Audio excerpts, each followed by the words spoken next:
It's all about shaking himself down and forgetting about what was a disappointing performance. Let's be brutally honest. A very poor performance against Williams.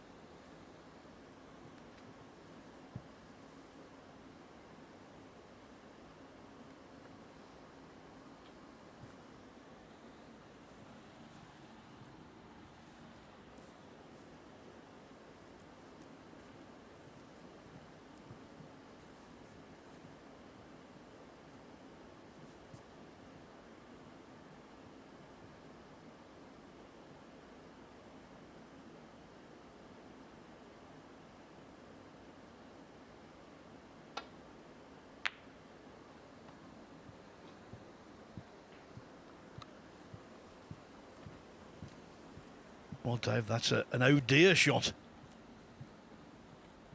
Yes, I think he knew. He was watching the red and knew it was going to finish pretty much where it has. So an immediate chance for Pagett to try and make amends for that last performance.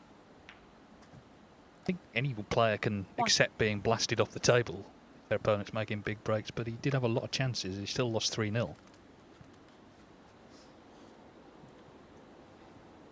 But, of course, he can still finish in third position.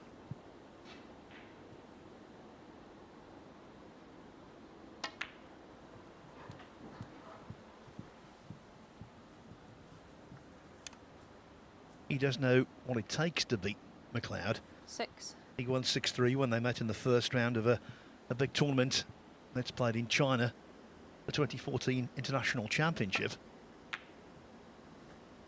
7.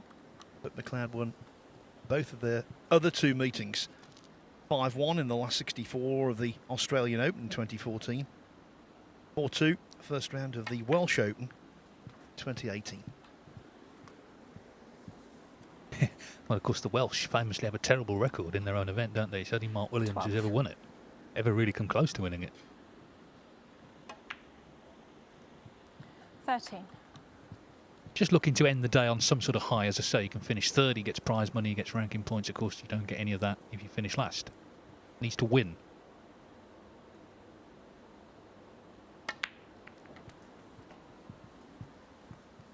You're right about Welsh success in the Welsh Open. 20. I think if you and I, Dave, have got a tenner for every time we've said that Paul Collier was the last Welshman standing in that tournament. 20. Of course, Paul Collier, the referee. We might be able to take a nice little mini break somewhere.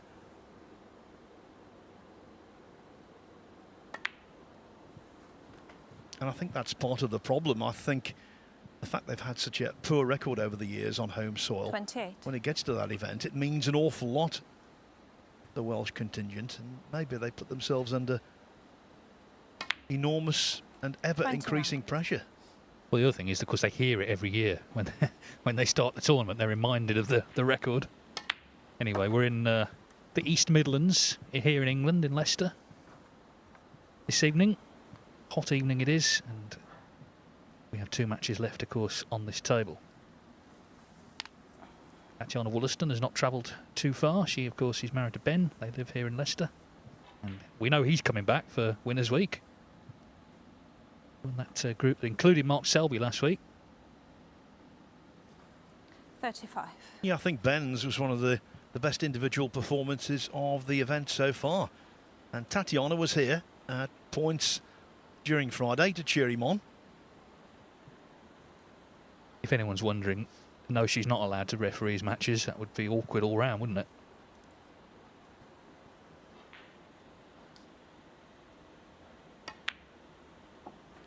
$36.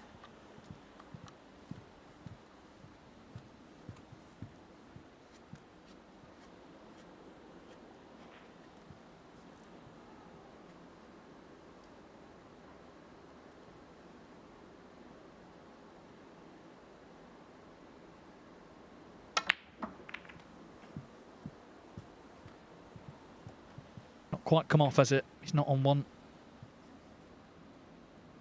43.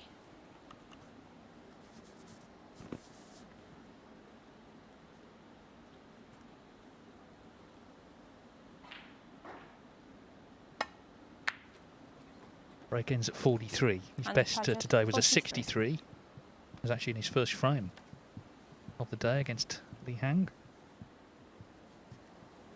And he was in early in the second frame. He missed a red and everything went wrong.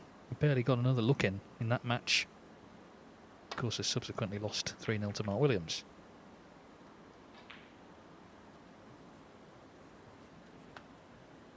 This is actually day 9 of a total of 21. So Wednesday, we're at the midway point of the whole thing.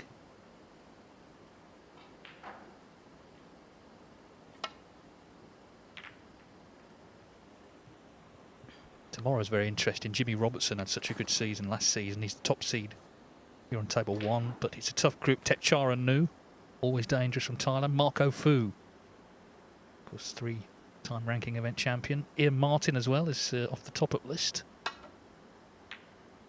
And then on table 2, some real big hitters there. Stephen Maguire, Matthew Stevens, of course, 2 former UK champions there. Si Jiahui, who's another dangerous talent from China, and Mitchell Mann, not too far away in the West Midlands.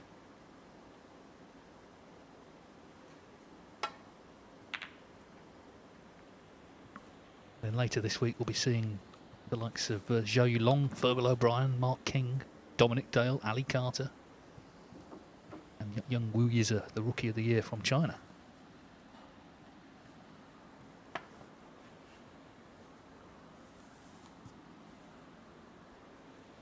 And also the 12 times Women's World Champion Rhian Evans, Ryan Day, who's a Championship League stalwart if ever there was one. Now McLeod has just caught that a little on the thick side, hence another opening for Pagett. He's already 43 to the good, so if he can pop this, then chance for 1-0 to him.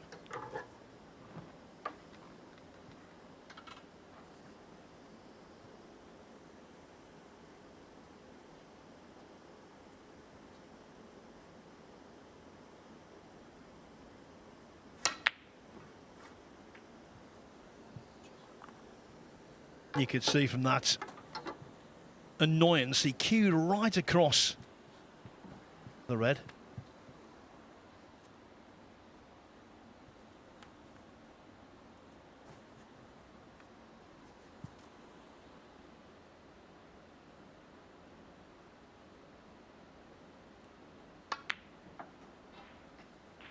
One.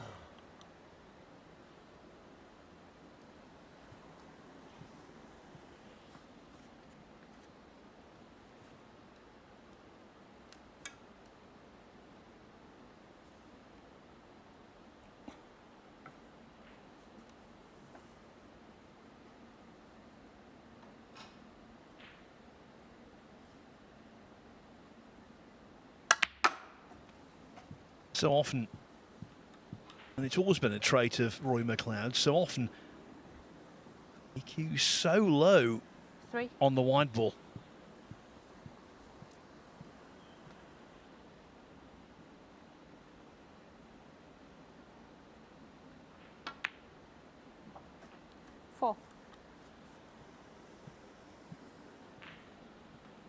Yeah, because he did battle to that draw earlier with Li Hang, although the 4th frame was quite lengthy. He hasn't really found great fluency today. Made a couple of half centuries in the 1st frame against Li Hang, a 56 and a 53. 11. Anyway, this is a chance to get back into this frame. Many years ago in the UK Championship, he made 3 centuries in succession against Ronnie O'Sullivan. 12. Going back a bit, but you know, it shows you can score heavily at times. He had a 147 in pro competition as well.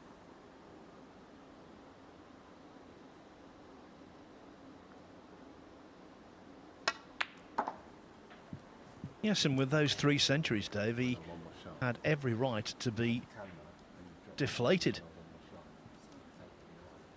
He was 6-0 down, but with those 3 centuries 18. helping, came back to trail only 6-5. O'Sullivan won the match in the end, but it was a tough assignment. 19.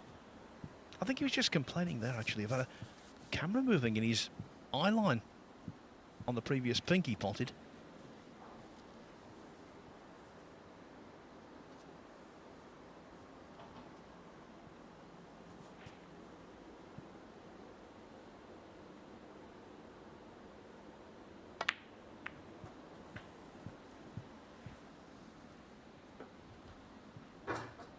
this frame 26. opening up nicely for him now. Nice little cannon.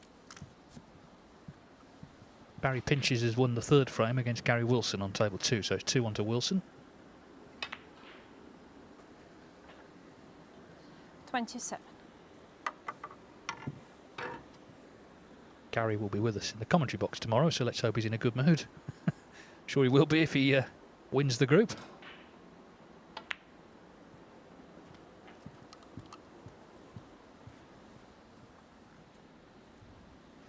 Well, despite that mini setback of 34. losing frame 3, Wilson is still looking favourite to top the group over on table 2.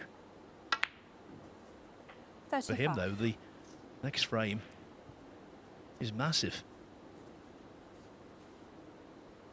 Now, if McLeod can get the positional cannon on the two reds together, and they split amicably.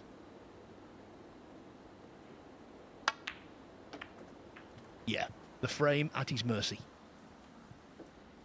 Should be, shouldn't it? And just on the Wilson group, if that finishes in a 42. draw, because he's got Jack Jones last, if that's a draw, then it goes on high breaks. And of course, Jack Jones has had that 1-3-3. So, that metric, he would be very much favourite. Anyway, we'll see.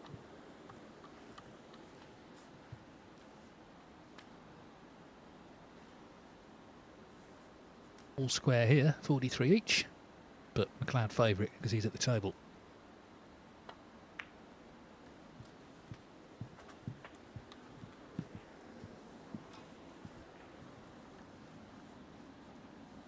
$49.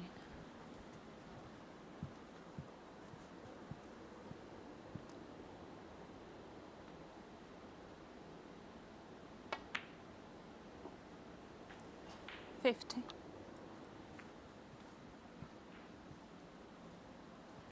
And this is just to underline how tough a school it is.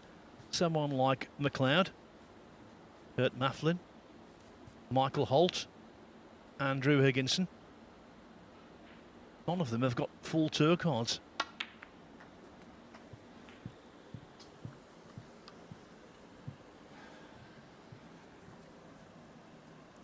$54.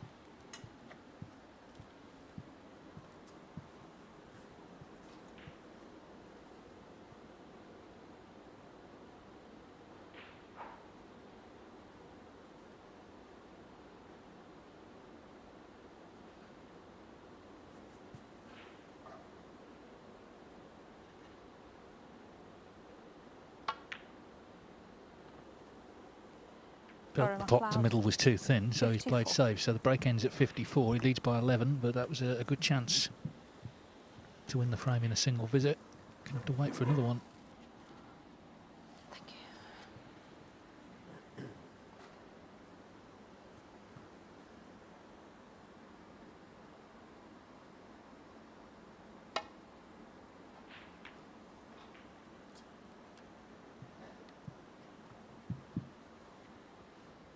Something else we need to clarify here.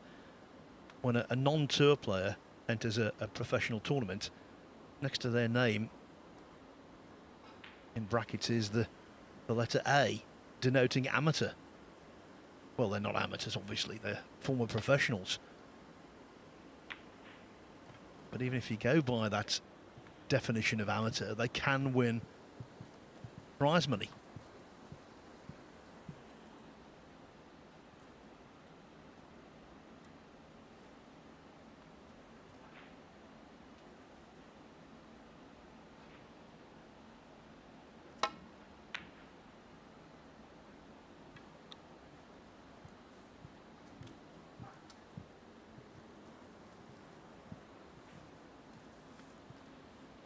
Years ago when Shane Lowry, the golfer, won the Irish Open as an amateur, he won nothing. Robert Rock, who was second, won £500,000. That wouldn't happen in snooker. I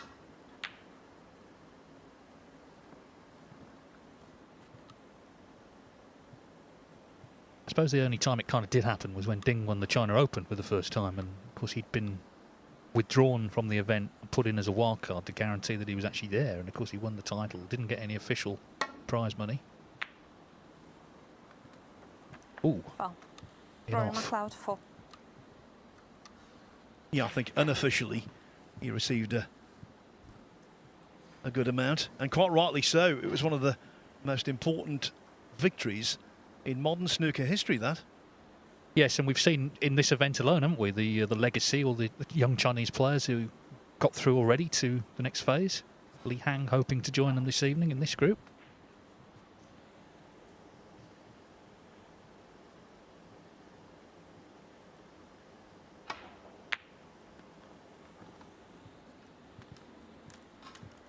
Not for the first time today. McLeod going to the defensive mode.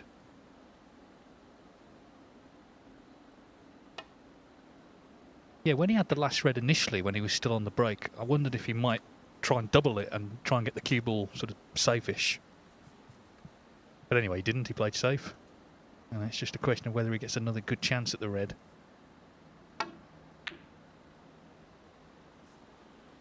Because Pagett, as we've already seen today, is a good safety player. Got all that tactical nous that he learnt coming up through the Welsh ranks.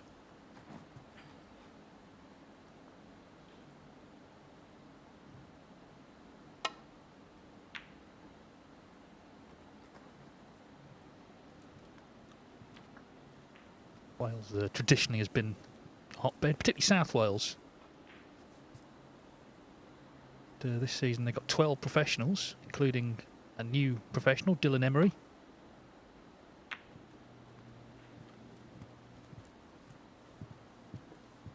Michael White back on tour, which is good because great talent. Just fell by the wayside a little bit last couple of years, but he's back on this season.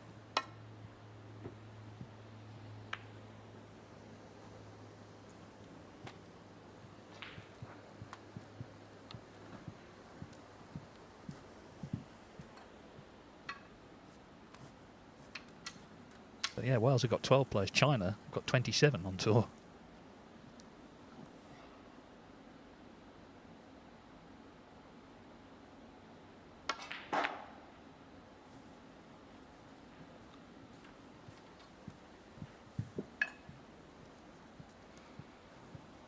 Yes, and still some exciting prospects from China to play in this tournament.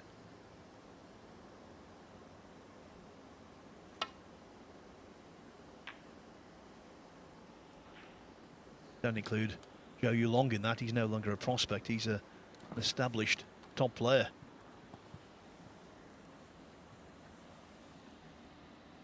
Thank you. Well, it looks like a full-ball snooker. Easy enough to hit. It's just getting it safe. Of course, Andrew Pagett won't know this because he's playing, but Mark Williams inevitably tweeted after his last match. He said, "I knew it was warm in the arena, but I wasn't expecting my opponent to melt under the pressure." So, so Holtzy's prediction of a bit of banter has come true.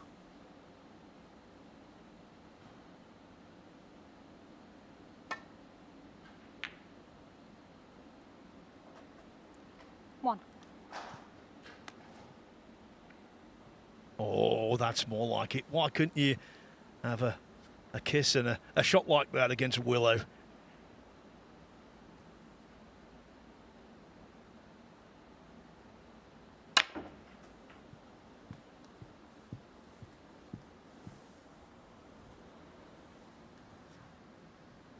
Eight. Yeah, and lovely kiss. He didn't have the best angle on this black, did he? But he's powered the white to about as good a spot as he could have found for the yellow. Had very little angle on that black, but he's giving himself every chance here.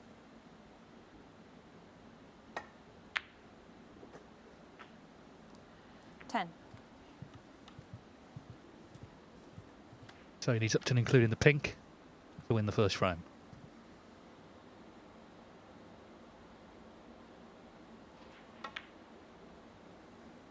13.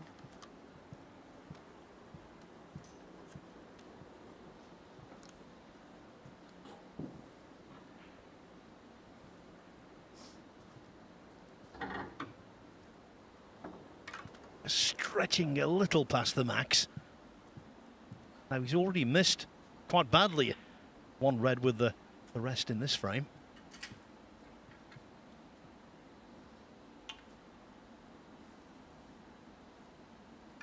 wants to try and play it conventionally, so the rest goes back.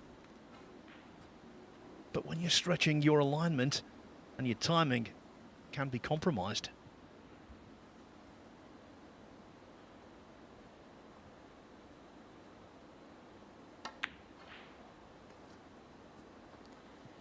Andrew Pagett, 13.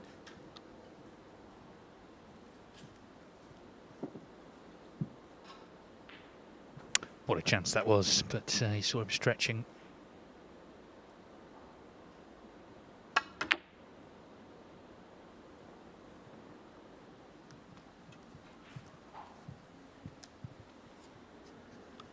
Just thinking though, Mark Williams, good value, isn't he? Well, the one thing with Mark, and it's been one of his great sort of assets, is you just can't rattle him. You can't get under his skin. There's no point trying. I well remember, Phil, I know you do, the time he turned up at Crondon Park for the Old Championship League with the chocolate laced with chilli. Well, he got under my skin, I can tell you. I will tell you that story in the next frame, promise, at my own expense.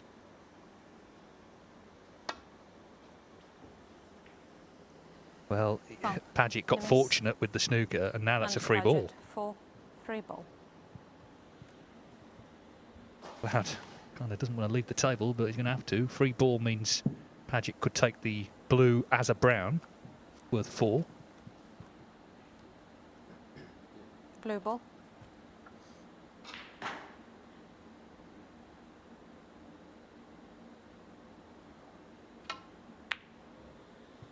Oh, but he's not potted it. It sort of had a go at going down the pocket, didn't it? So twists galore in this frame. I think McLeod was pretty resigned there to it being over. Another recurring theme on these tables over the last 9 days of competition. I think the middles times have been very unforgiving.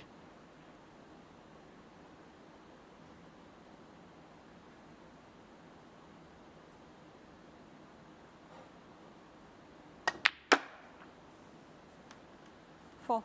Take that. So just blue and pink required. Yes, and then of course Pagett, to finish third, would have to win all 3 remaining frames. No real latitude for him. 9. Well, he's going to need the rest, so could be another twist here.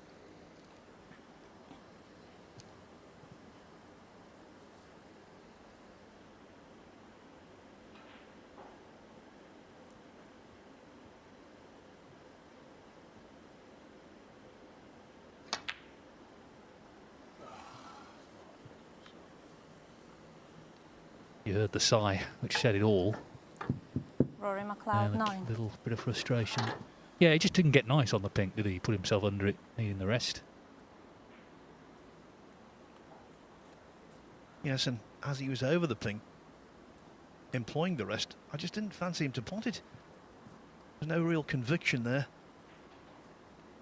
And he undercut the pink. Some way, actually.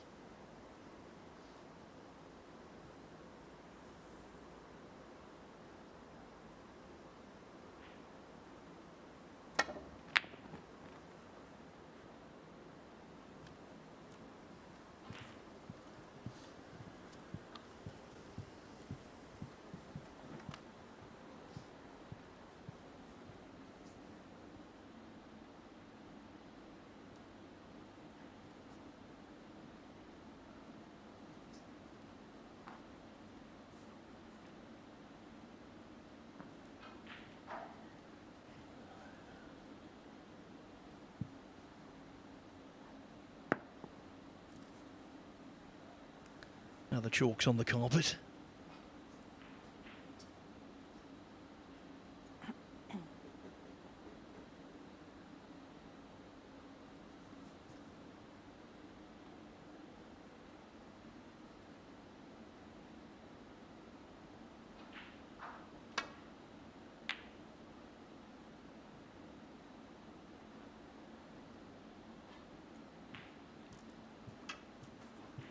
Well, Pagett still needs the black as well.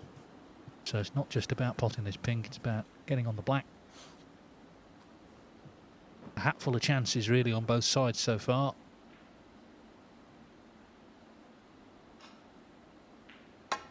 As long as this bounces, he's in business. And amidst all of the errors, that pink was one of the best shots by anyone all day. 13 in the frame. Andrew Pagett. Pagett initially here in the pink. He leads Rory McLeod after that mistake-filled frame. 1-0.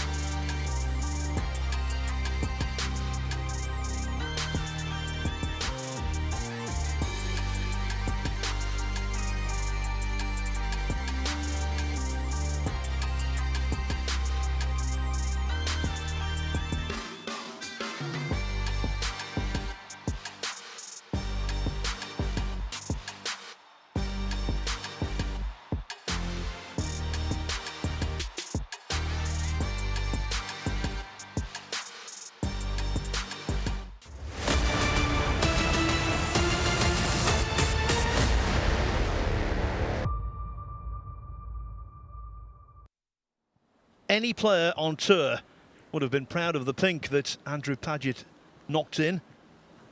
Followed it with a conventional black off its spot The second frame. to draw Rory first McLeod blood to against break. Rory McLeod.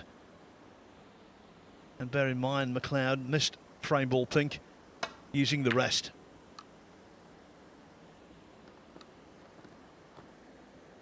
A lot had happened though, hadn't it, before that, even that point.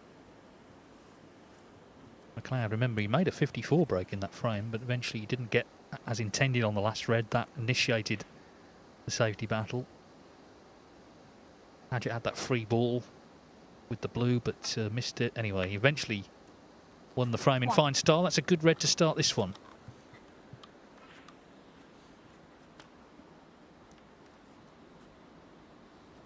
What I've always noticed with Pagett is that if he does something positive, he can go on a streak for a while. Of course, the reverse is true with him as well. If something is to his detriment, then he can go on a downward spiral, and that's what we saw in both of his first two matches.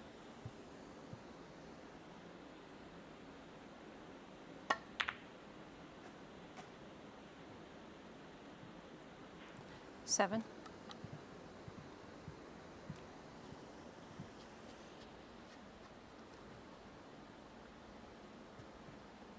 Got an interesting match coming up on July 24 in the European Masters to qualify for Fürth, the final stages. He's playing Jimmy White, one of the absolute legends of our sport.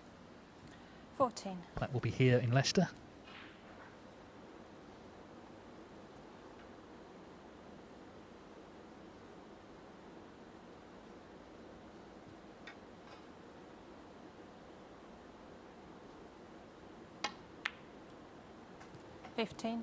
Yes, so there'll be two world ranking events in Germany this season. German Masters in Berlin and, as Dave said, the European Masters in Fürth, which for many years has been the home of the Paul Hunter Classic.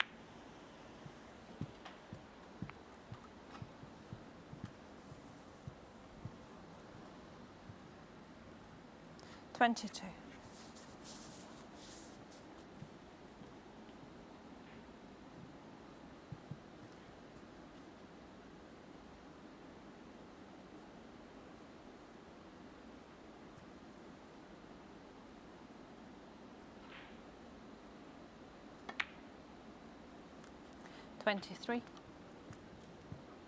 Now, I promised to tell you that story about the boiling hot chocolate, but I will wait until this break is over, out of respect.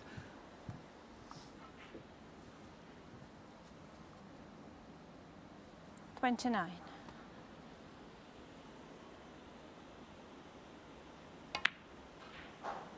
30.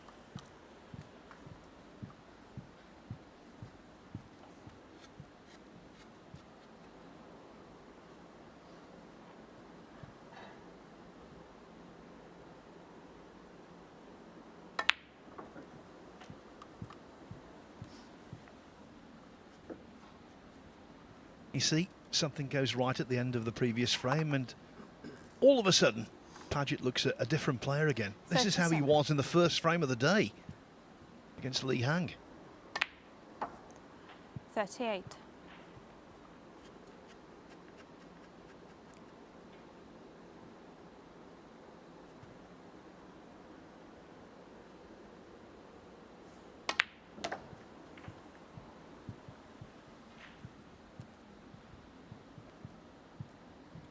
$45.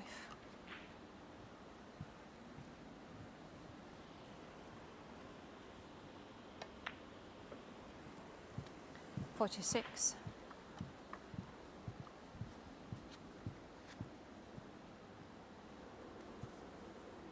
So it's going to be about getting into these reds.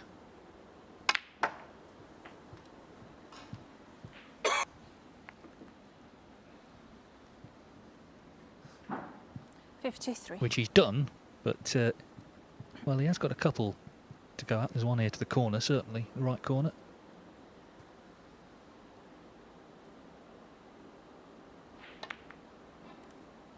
So this 54. frame already looks over, and there could be a big break on.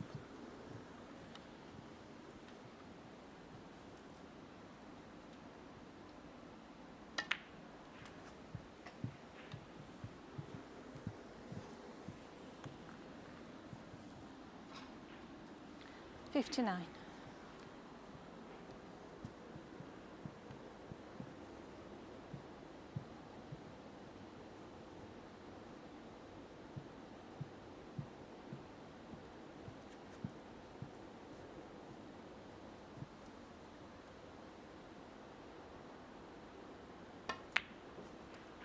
$60.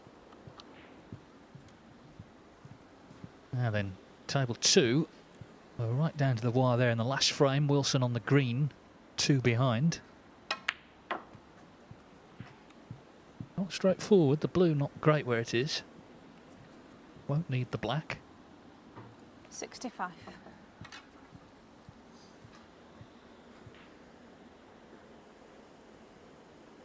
So that continues, but meantime Pagett needs a couple more balls here to secure the frame, and then he can concentrate on trying to make a really big break. His highest on tour is 122, so he can shatter that here actually.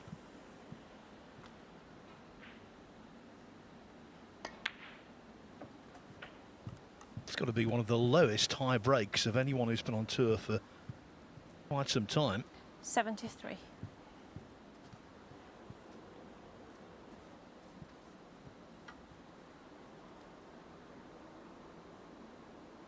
Yeah, and he actually made it last season. 74.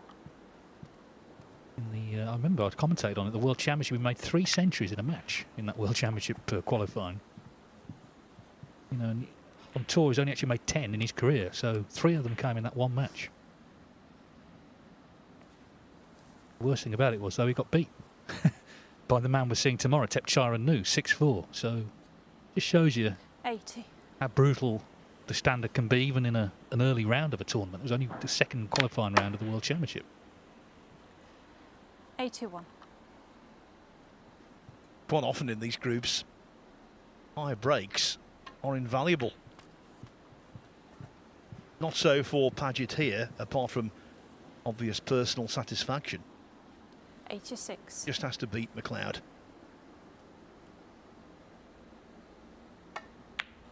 In terms of finishing in third place, high breaks, not an issue.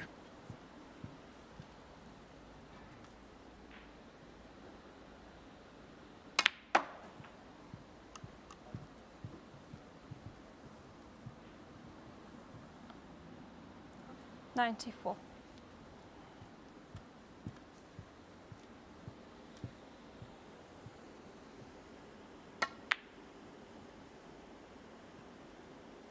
Andrew Pagett, 94, end of frame. No high break, PB for Andrew Pagett, but he does take a 2-0 lead. That means that Lee Hang, at the very worst, is going to finish in second place in the group. We don't know who's going to be third, though. We will find out, presumably, either in the next frame or 2 when we return to the Morningside Arena in Leicester.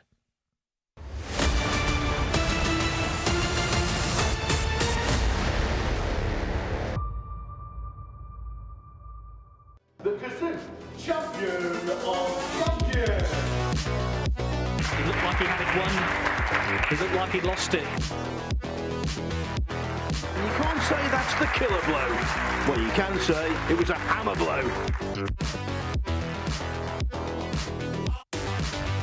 Two devastating breaks. He's on the brink. 101 for O'Sullivan. He's got a frame on the board. He looked mighty good in doing it. What a way to open your account for the season. I get the feeling it will not be his last trophy this campaign.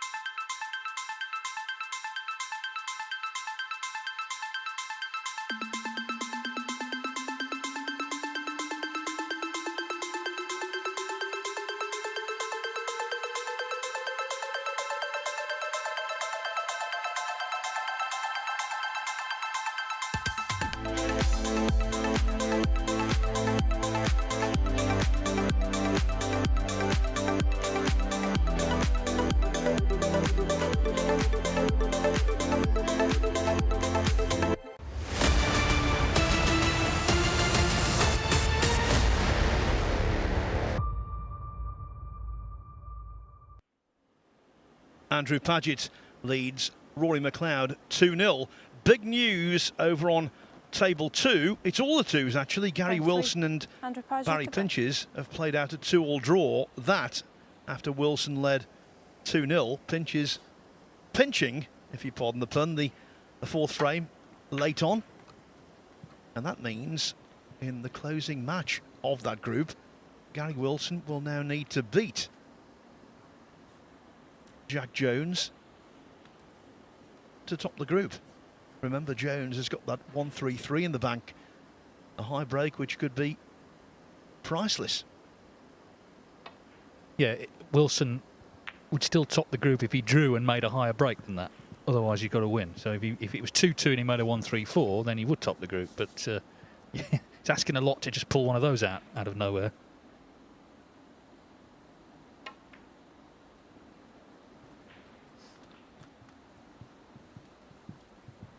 Yeah, I think Wilson's one of those players who is more than capable of making a big break in any frame he plays. But when you need to do it to order, that's a very different thing.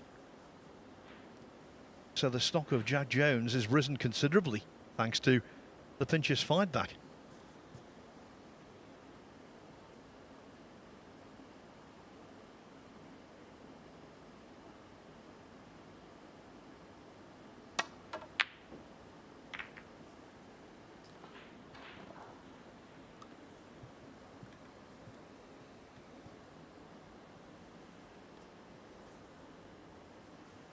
Actually, Pinches was also 2-0 down to Jones earlier on, wasn't he? So he's having a really stubborn day today. The man from Norwich, refusing to capitulate. Well, I told the story earlier. You know, the way Barry drew his own son a few years ago in the Q school, dispatched him 4-1.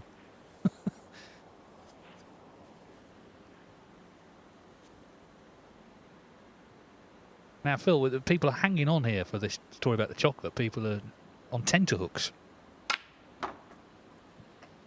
Okay, then. So basically, I'm a glutton. That is my my biggest vice. Mark Williams came in. He knew this, of course. And he walked into Crondon Park with a big block of chocolate and just very offhand said, "You fancy a block or two?" And, of course, couldn't refuse. So, yeah, I had a couple of blocks, and initially, for about 2 seconds, it was very nice, and then I realised something was afoot. It was basically one of these ultra spicy chocolates as Andrew Pagett 5. Pagett misses the blue, and it just got hotter and hotter. It was just extraordinary, and for about 10 minutes, I was rendered speechless. It was so hot, you cannot believe, Dave. Well, I can, because I had some, but not quite as much as you. What made it easier was that no one laughed. Not. Everyone in the room was just killing themselves as I was in complete agony.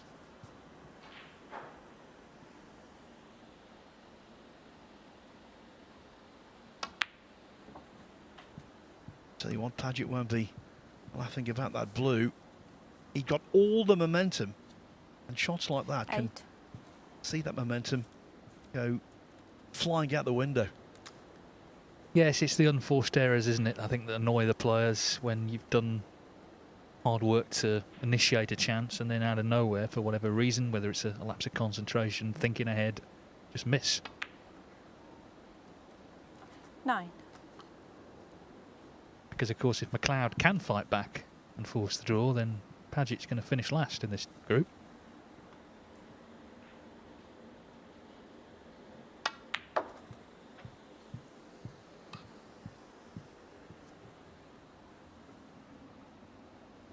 Fourteen.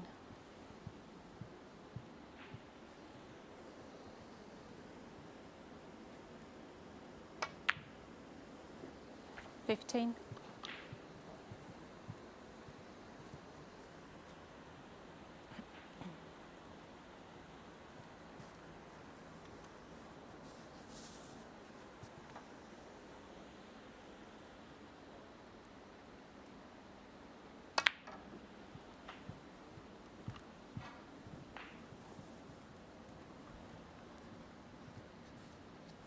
22.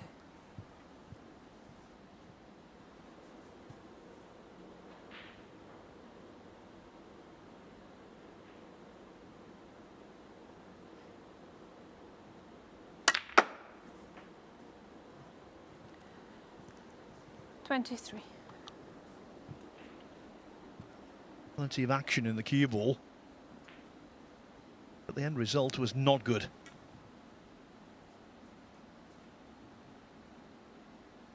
Horrible queuing over one, maybe two reds. And even then, if the reds Green weren't ball. there, the pot wouldn't be easy.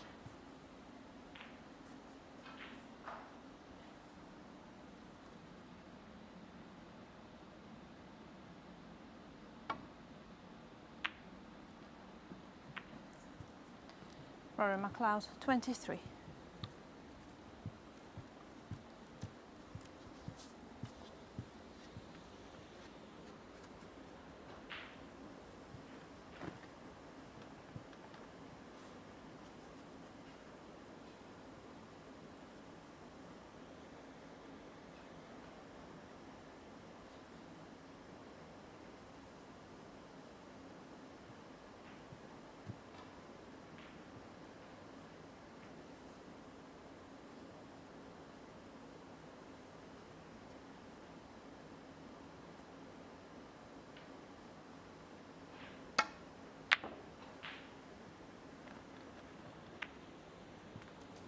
Again, didn't threaten in one respect because he hit the shot so badly. He's left that cue ball so close to the top cushion. The opening red for McLeod is really tricky.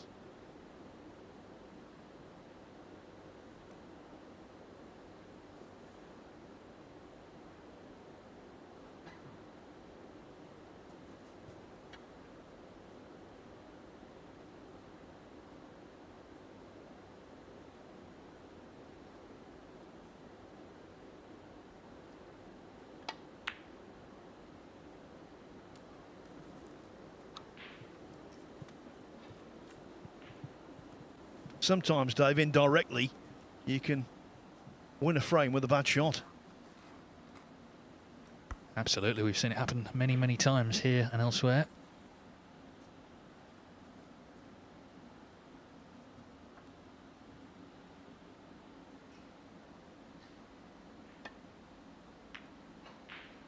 But it's not happening here for Pagett. Just to say, Barry Pinches and Harvey Chandler are getting underway on table 2. That's the penultimate match before the crunch match, of course, Gary Wilson against Jack Jones.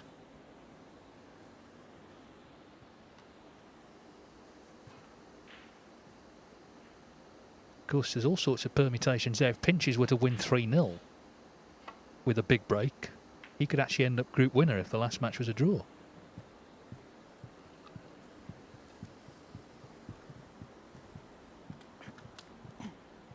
Yes, the only one definitely out of the reckoning is Chandler.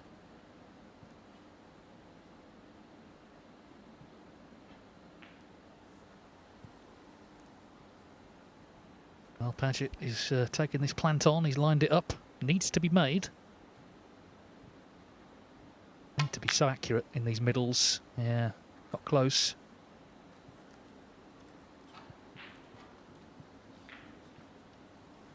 There's no doubt for me, having watched extensively over the last 9 days, these Rasson tables do play a little differently in terms of the pockets. I think down the top cushion, if you play them at quiet pace, they're perhaps a little more generous than their star table equivalents.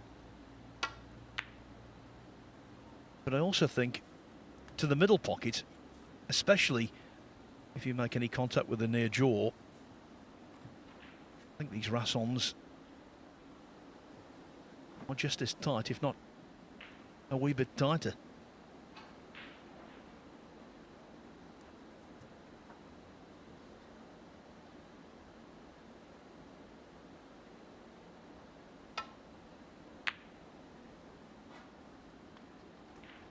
Talking about the Rasson tables, Dave, they're going to be used as they have been for a number of years now for one of the big events of the season, the Champion of Champions, up at the University of Bolton Stadium in Bolton. Starts on October the 31st. Tickets for that are now on general sale, and I'm led to believe they're going very quickly indeed, especially for the final. And one notable absentee so far from the lineup is Mark Williams. It would be a shame if he wasn't there, considering how well he's playing. Yeah, there's still time, of course. There's a few events left which he could potentially win.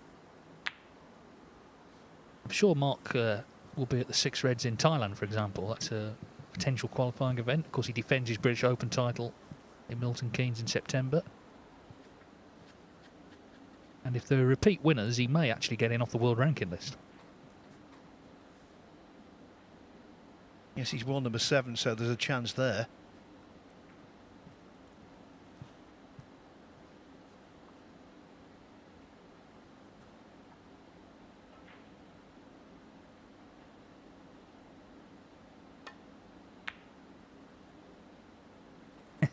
He just can't get in, and this time he has left a pretty easy starter for Rory McLeod. So McLeod already 18 in front. There's 4 or 5 reds in open play.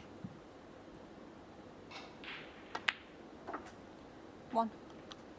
And that would set up a big last frame in terms of 3rd and 4th, because it would be whoever won that frame would finish 3rd.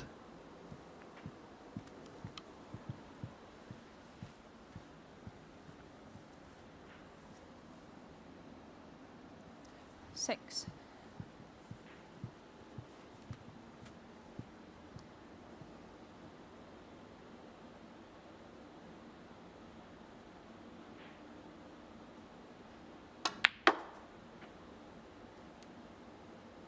Seven.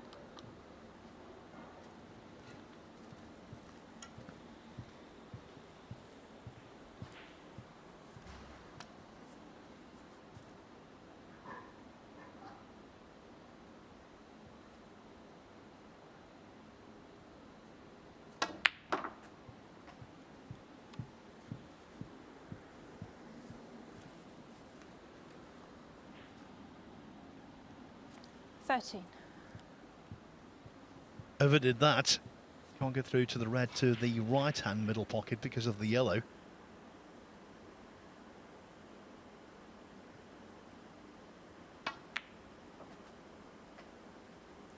$14.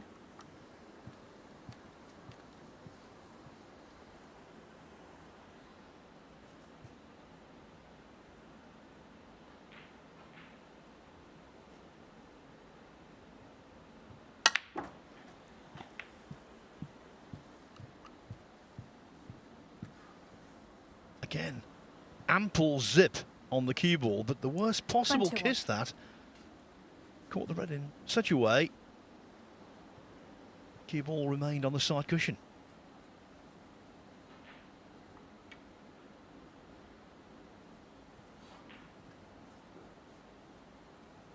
It's been the story of the day, I think, with McLeod. It's been sort of bits and pieces stuff, hasn't it, in the main? Hasn't had the fluency of certainly a Li Hang.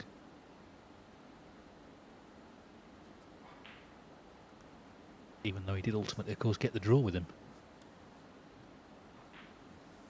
Yeah, just throwing it forward. I think Li Hang, the way he's playing, could pose some problems for Williams. Let's put it this way, Williams will need to be on his guard. Rory McLeod, 21.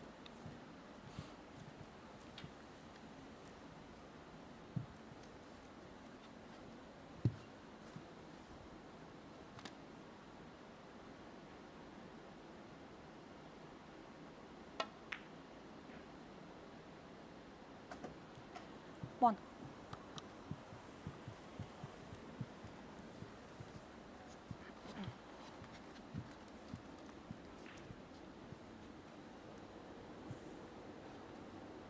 Well, Pagett, not ideal on the black. If this goes in, it could work in his favour.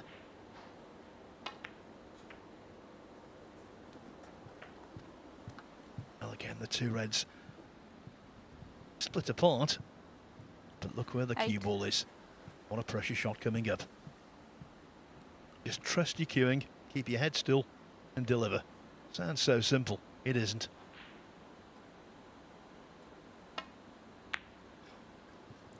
Nine. Absolutely ping that right into the heart of the pocket.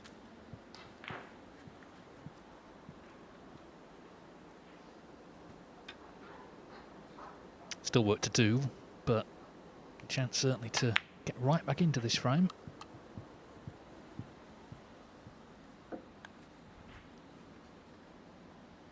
$16.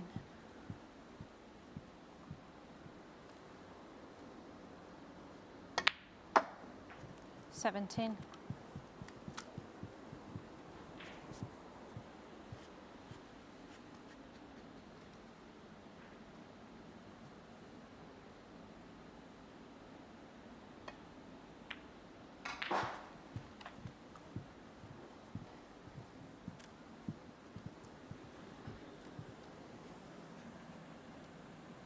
21.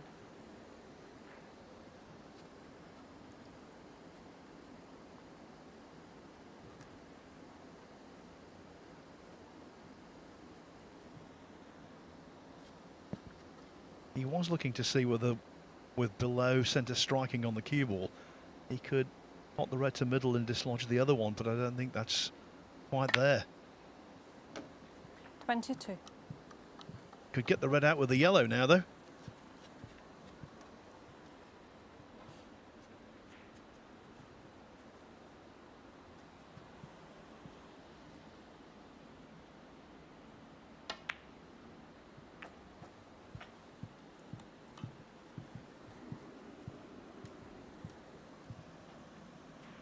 So 24. now all about that last red.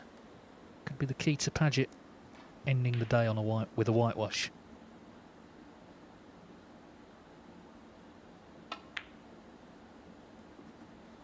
$25.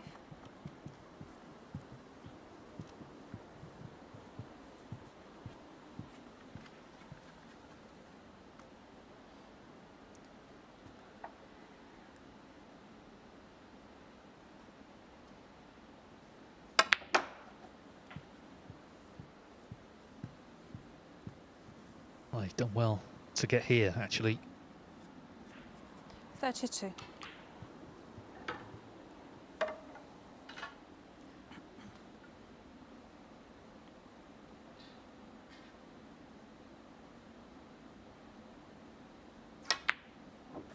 Yeah, brilliant.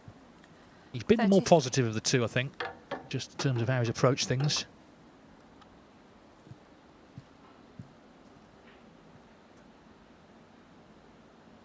Still some hurdles to clear for the clearance.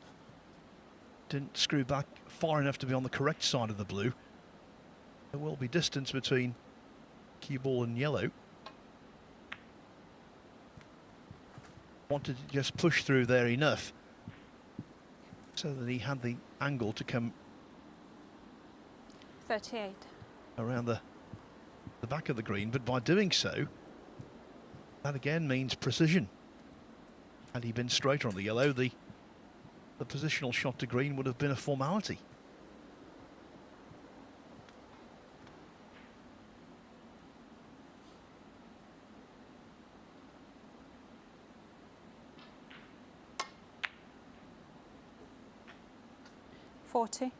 Well, he's done as well as he possibly could there. Now look at this. Even the portion of the pocket he hits the yellow into, the thick half of the pocket helped with that shot.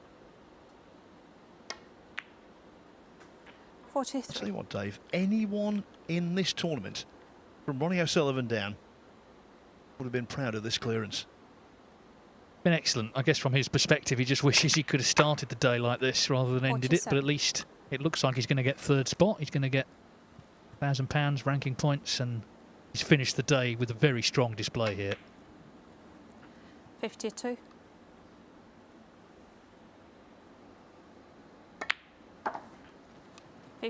No exaggeration, that was one of the best clearances we've seen in the entire tournament so far. Andrew Pagett brilliantly clears up to complete a 3-0 win over Rory McLeod.